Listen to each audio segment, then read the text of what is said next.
నా పేరు ఒడ్డపోయిన సైదులు. మాది పగిడిమారి గ్రామం, మండలం కనగల్లి, జిల్లా నల్గొండ. రైతులకు ఊరి యాప్, కొత్త యాప్ తీసుకొచ్చి చాలా ఇబ్బందికరంగా ఉంది. ఆ బుక్ చేసుకోవడం కూడా చాలా ఇబ్బందిగా ఉంది. ఎందుకంటే కొంతమంది వ్యాపారస్తులు, అది షాప్ యజమానులు తన ఖాతా ఉన్న వాళ్ళకే గ్రూపులలో పెట్టుకోవడం కూడా జరుగుతుంది. ఆ టైమింగ్ కూడా చెప్తలేరు. ఎందుకంటే ఈ ఊరే యాప్ తీసేయాలని మన రాష్ట్ర ప్రభుత్వాన్ని నేను కోరుతున్నాను. నా పేరు ఏదమ్మా, నాది పైడిమారి. నాకు బొక్కు చేయరాదు, నాకు చదువు రాదు, ఊరియా దొరుకుతలేదు. చాలా ఇబ్బంది పడుతున్నాము అయ్యా, మేము చాలా ఇబ్బందుల పాలవుతున్నాం. మాకు చదువు రాదా, ఏది రాదా, ఓటీపీ కొట్టరాదా, నాకు సంతకమే పెట్టరాదా, నాకు ఊరియా దొరకక ఎన్ని ఇబ్బందులు పడుతున్నాం మేము.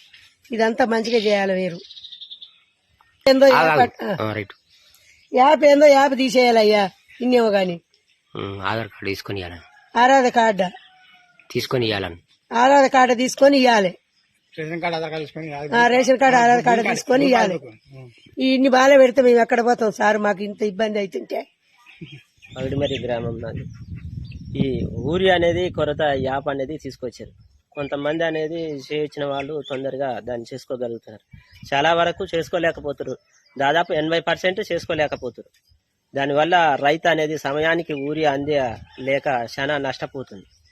దీని షాపులకు రైతులకు ఏంటంటే ఆధార్ కార్డు, పాస్బుక్ రూపంలో వాళ్ళకు ఓటీపీ ద్వారా అదే రైతుకు పాస్బుక్ హెక్టర్కు గిన్ని బస్తాలు అనేది ఏదైనా ఇష్టం వచ్చిన షాపులో ఊరే ఉంటే తీసుకొని మళ్ళా రాకుండా అదే దాని లెక్కన చేసుకొని యాప్ తీసేసి ఈ మండలానికి మండల వైజ్గా తీసుకోవాలి, ఈ షాపులలో తీసుకోవాలి. షాపుకు పోయి ఈ ఆధార్ కార్డు పాస్బుక్ ప్రకారంగా ఎకరం ఉందనుకో 2 బస్తాలా 3 బస్తాలా అంతే. నువ్వు ఒకసారి తీసుకున్నంటే మళ్ళీ రావద్దు.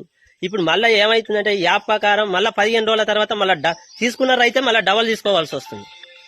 మళ్ళీ ఎంతసేపు ఉన్నా వాళ్ళే తీసుకుంటారు, కానీ వెనక రైతుకు సౌకర్యం లేదు. ఈ యాప్ అనేది తీసేసి రైతులకు న్యాయం చేయాలని రాష్ట్ర ప్రభుత్వాన్ని కోరుతున్నాను. ఇప్పుడు ఈ యాప్ ద్వారా వాళ్ళకు ఆలోచన చేయొచ్చిన ప్రకారం ఆ యాప్ లో చేసుకొని వాళ్ళు షాపులలో అనుసంధానంతో చేసుకొని ఇతర ఊరియా బస్తా బ్లాక్ లో అమ్మడం జరుగుతుంది. బ్లాక్ లో అమ్మడం వల్ల రైతు ఓటీపీ చేయరాక, ఈ ఆన్లైన్ చేయరాక, ఆ డబ్బా సెల్లు ఉన్న వాళ్ళు గిట చేయరాక ఆ రైతు ఏం చేస్తుందో డబ్బులు ఎక్కువ పెట్టి తీసుకొని వెళ్ళడం జరుగుతుంది.